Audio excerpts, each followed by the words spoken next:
ang ikukwento ko sa inyo sa araw na ito na kababalagan story number 2 ay may kinalaman sa tinatawag na reincarnation. Kayo ba ay naniniwala sa reincarnation?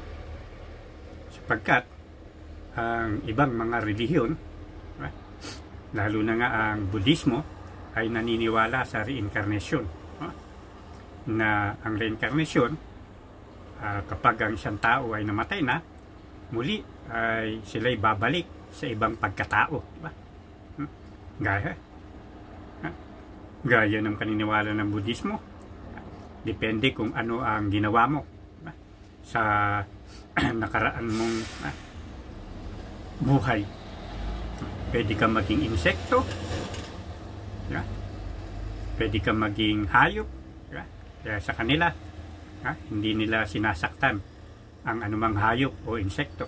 At siyempre, pwede ka rin muling maging tao, sumanib dun sa sanggol na iluluwan.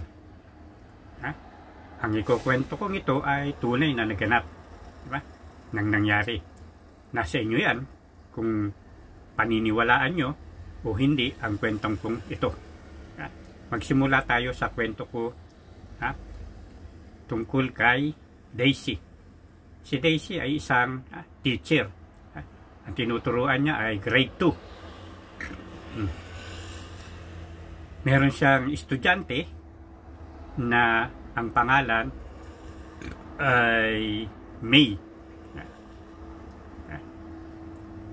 Isang araw, nung uwian na, ay nagpaiwan itong batang si May, no?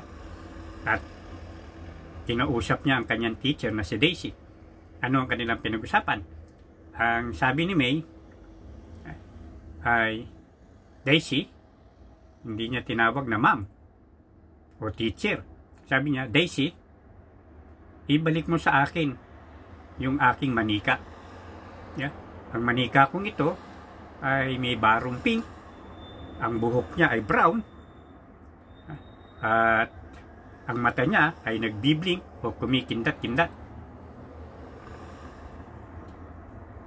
Bagamat nabigla si Daisy sa sinabi ni May, una, Daisy lang tinawag sa kanya, hindi siya tinawag na ma'am o teacher. Kalawa, doon sa sinasabi niyang manika na dapat ibalik kay May sa kanyang estudyante.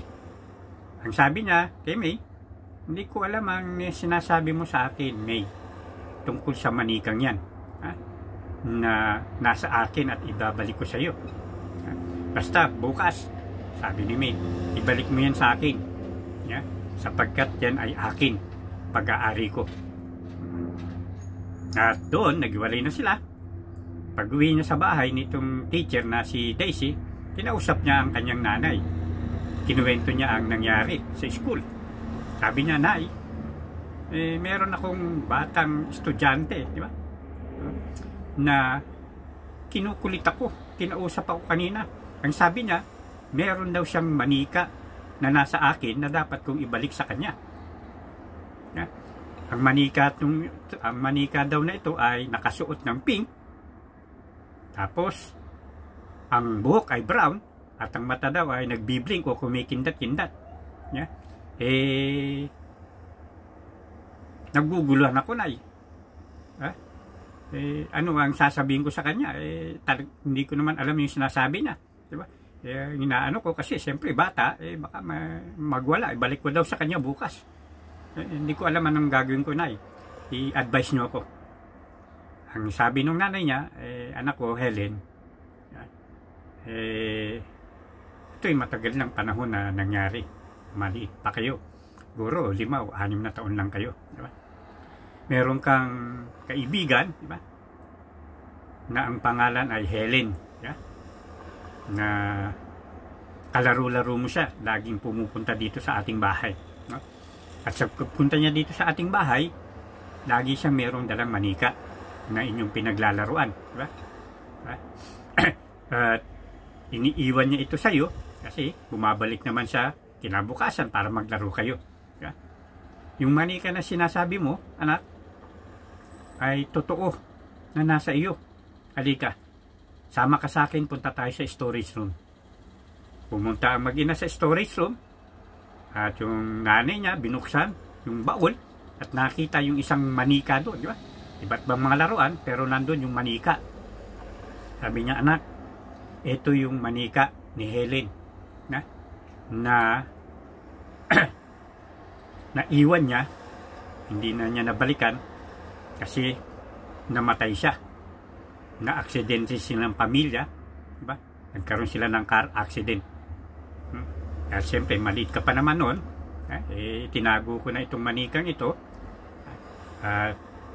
para makalimutan mo ang lahat, ang nangyari dyan kay Helen. Ang pinagtatako ko na bakit alam ng estudyante ko na si May ay meron manika dito sa atin, samantalang ito ay kay Helen. Ba't niya ito alam? Pareho silang kinalabutan, diba? Bakit nga ba? Pero sabi ng ina niya, basta't bukas, dalhin mo yan, ibigay mo sa kanya at malalaman mo ang katotohanan kung bakit niya alam ang bagay na yan. Kaya kinabukasan ay nagkita uli yung teacher at si May, yung estudyante niya. Siyempre, hindi niya muna binigay. Hinayaan niya muna matapos ang klase. At sabi niya kay Daisy, sabi ni Daisy kay May, diba, sabi mo na daling ko ngayon yung manika, diba?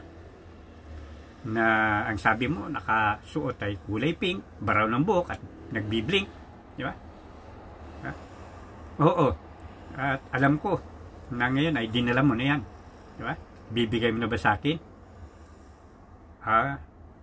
Bigla akong kinalibutan sa isip-isip ni Daisy. Alam niya. Sige, eto May. Sabi niya, matanong nga kita May, bakit alam mo ang manikang yan? Samantalang ito ay manika ng aking kalaro nung maliit na ang pangalan niya ay Helen. Yeah? Na aksidente siya. Bakit ngayon ay inaangkin mo ito? Diba? Na sayo ang manikang ito. Ano ang masasabi mo? Ang masasabi ko dyan, natatandaan mo ba na sa manikang ito, meron akong, di ba, idinrawing sa dibdib niya? At alam mo ba kung anong dinrawing ko sa dibdib na ito, na yan ay ipinakita ko sa iyo? Ito, bubuksan ko at tingnan mo. Yung ipinakita, diba, ang nakadrawing ay puso. At biglang sumagi sa isipan ni Helen, sumagi sa isipan ni Daisy, oo nga, naaalala ko na. Ikaw ba ang aking kaibigang si Helen? Habay yakap ni Helen kay Daisy. Kayo, ano ang masasabi nyo sa kwento kong ito? Ito ay kwentong kababalagan at ito'y tunay na nangyari. Di ba? Isinasalaysay ko sa inyo. Pero nasa inyo pa rin ang pasya. Ito bang reincarnation ay totoo? Pero anong masasabi nyo? Pinatutunayan to sa ikinukwento ko sa inyo. Hanggang sa muli, subaybayan nyo pa ang mga marami kong kababalagang kwento. Na yan muna ang aking ibablog sa ngayon. No? Hanggang sa muli.